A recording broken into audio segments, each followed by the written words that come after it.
السلام علیکم دوستو، حضور اکرم صلی اللہ علیہ وآلہ وسلم کے اعلان نبوت کے بعد آپ صلی اللہ علیہ وآلہ وسلم کے دوسرے صحابہ کرام رضی اللہ تعالی عنہم کو تنگ کرنے میں کوئی کسر نہ چھوڑی۔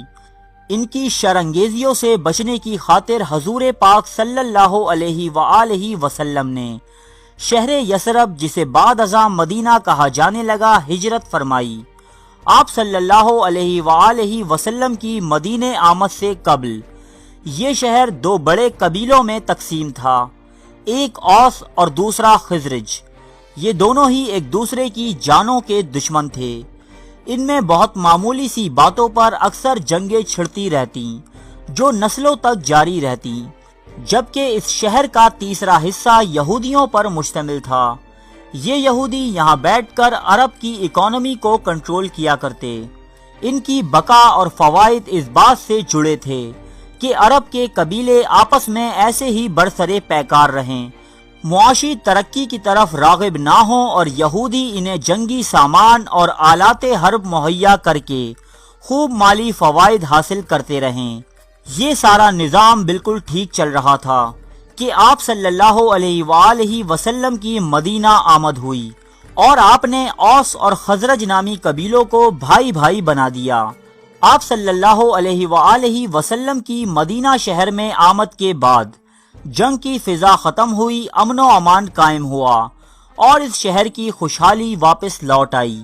لیکن یہ تمام باتیں اس شہر میں رہنے والے یہودیوں کو ایک آنکھ نہ بھائیں۔ وہ کھلے عام تو اپنی عداوت کا اظہار نہ کر سکتے تھے، چنانچہ وہ پیٹھ پیچھے مسلمانوں کے خلاف سازشیں کرتے رہتے۔ جنگ خندق اس بات کی ایک واضح مثال ہے کہ جب یہودیوں نے مسلمانوں کو مٹانے کی خاطر کوئی کسر نہ رکھ چھوڑی، لیکن الحمدللہ یہودی اپنی ہر سازش میں ناکام و نامراد رہے اور مدینہ شہر سے جلا وطن کر دیے گئے۔ جب یہودیوں کی تمام تر کوششیں ناکام ہوئیں تو طبقات ابن سعد کے مطابق جب رسول اللہ صلی اللہ علیہ وآلہ وسلم حدیبیہ سے واپس مدینہ منورہ لوٹے تو مدینہ منورہ کے یہودی سردار، جو ظاہری طور پر تو اسلام لا چکے تھے لیکن منافق تھے، بنو زریق قبیلہ کے حلیف ایک آدمی لبید بن عاصم کے پاس آئے۔ وہ جانتے تھے کہ لبید جادوگر اور یہودی ہے، وہ جادو اور سخت قسم کے زہروں کو جانتا ہے۔ انہوں نے اس سے کہا، اے ابو عاصم، تو ہم میں سے بڑا جادوگر ہے۔ سب مردوں اور عورتوں نے محمد صلی اللہ علیہ وآلہ وسلم پر جادو کیا، لیکن ان کا کچھ نہ بگاڑ سکے، بلکہ اس کا الٹا اثر ہم میں ظاہر ہو رہا ہے۔ جیسا کہ تو دیکھ رہا ہے، اس نے ہمارے دین کی مخالفت کی اور ہمیں جلا وطن بھی کیا، لہذا تو محمد صلی اللہ علیہ وآلہ وسلم پر جادو کر دے، اور ایسا جادو کرنے پر کچھ دینار ادا کرنے کا وعدہ کیا۔ اسلامی کتب میں لبید بن عاصم کے بارے میں کچھ زیادہ معلومات دستیاب نہیں، لیکن جن احادیث میں اس کا ذکر ہے، ان کی روشنی میں وہ ایک یہودی لڑکا تھا اور نبی صلی اللہ علیہ وآلہ وسلم کی خدمت کیا کرتا تھا۔ وہ قبیلہ بنو زریق کا حلیف تھا اور ایک جادوگر بھی۔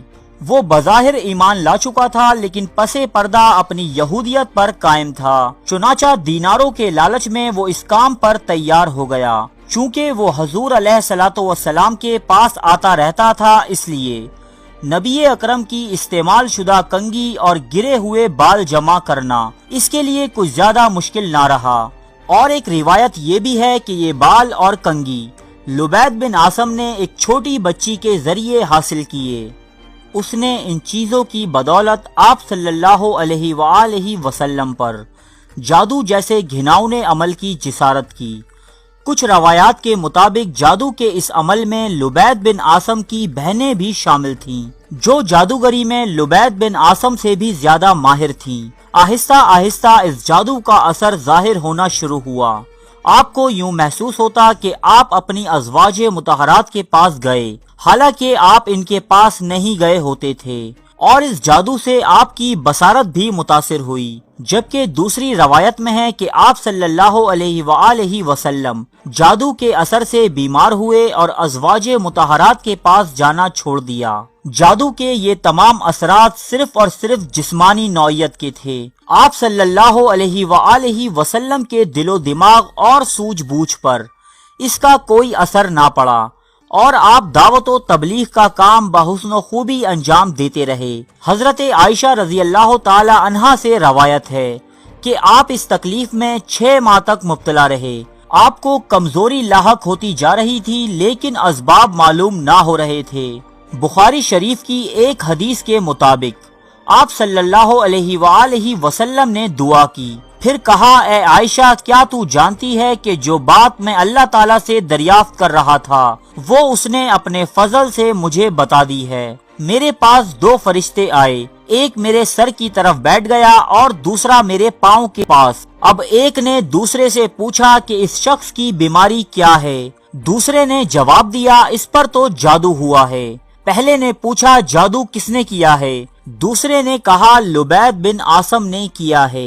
پہلے نے پوچھا کس چیز میں جادو کیا ہے؟ دوسرے نے کہا کنگھی اور سر سے گرے ہوئے بالوں اور نر کھجور کے خوشہ کے غلاف میں۔ پہلے فرشتے نے پوچھا یہ چیزیں لبید نے کہاں رکھی ہیں؟ دوسرے نے کہا زروان کنویں کے پتھر کے نیچے۔ اس بات کا پتہ لگنے پر آپ صلی اللہ علیہ وآلہ وسلم اپنے بعض صحابہ کرام رضی اللہ تعالی عنہم کے ساتھ اس کنویں کے پاس تشریف لے گئے۔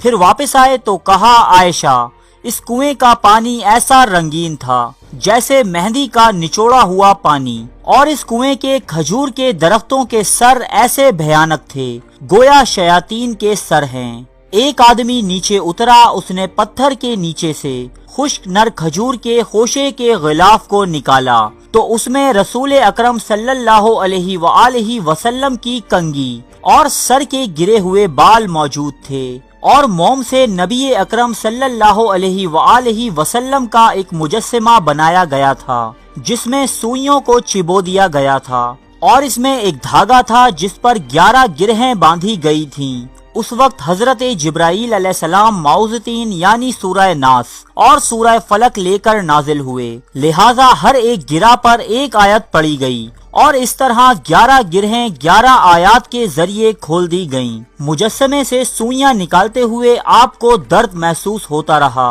مگر اس کے بعد آپ کو شفا اور سکون مل گیا۔ اس کے بعد آپ صلی اللہ علیہ وآلہ وسلم سے عرض کیا گیا کہ کیوں نہ اس یہودی یعنی لبید بن عاصم کو قتل کر دیا جائے، تو آپ صلی اللہ علیہ وآلہ وسلم نے فرمایا اللہ تعالیٰ نے مجھے عافیت اور صحت عطا فرما دی ہے، اس کے بعد اس کے لیے اللہ کے ہاں سخت عذاب ہے۔ اس کے بعد نہ تو آپ صلی اللہ علیہ وآلہ وسلم نے لبید بن عاصم سے اس بات کا ذکر کیا اور نہ اپنے چہرے کے تاثرات سے کبھی اس پر عیاں کیا۔ شرک، سود خوری اور قتل جیسے گناہوں کے ساتھ ساتھ جادو ان 7 مہلک گناہوں میں سے ایک ہے کہ جن سے حضور پاک صلی اللہ علیہ وآلہ وسلم نے اجتناب کا حکم دیا ہے۔ اللہ تعالیٰ آپ کو، مجھے اور ہم سب کو جادو، شر اور نظر بد جیسی چیزوں سے اپنی حفظ و پناہ میں رکھے، آمین۔ السلام علیکم دوستو، ہماری آج کی ویڈیو ہے جادو کے حوالے سے، جس میں ہم نے بات کی ہے حضور اکرم صلی اللہ علیہ وآلہ وسلم پر جادو کرنے والے شخص لبید بن عاصم کے بارے میں۔ اس ویڈیو کو بنانے کے لیے ہم نے مدد لی ہے صحیح بخاری کی حدیث سے، اور یہ صحیح بخاری کی حدیثوں کا اس میں ہم نے ذکر کیا ہے اور ان کی مدد لی ہے۔ اس کے علاوہ ہم نے طبقات ابن سعد کی مدد لی ہے، اس کے بارے میں بھی ہمیں لبید بن عاصم کے بارے میں بہت سی ڈیٹیل ملتی ہے۔ لبید بن عاصم اور لبید بن عاصم سب سے بڑا ساحر تھا، اور اس طرح کی دوسری کتابوں سے، دیگر کئی کتابوں سے ہم نے مدد لی ہے جن میں یہ کتابیں شامل ہیں۔ تو دوستو، امید ہے کہ آپ کو یہ ویڈیو پسند آئے گی۔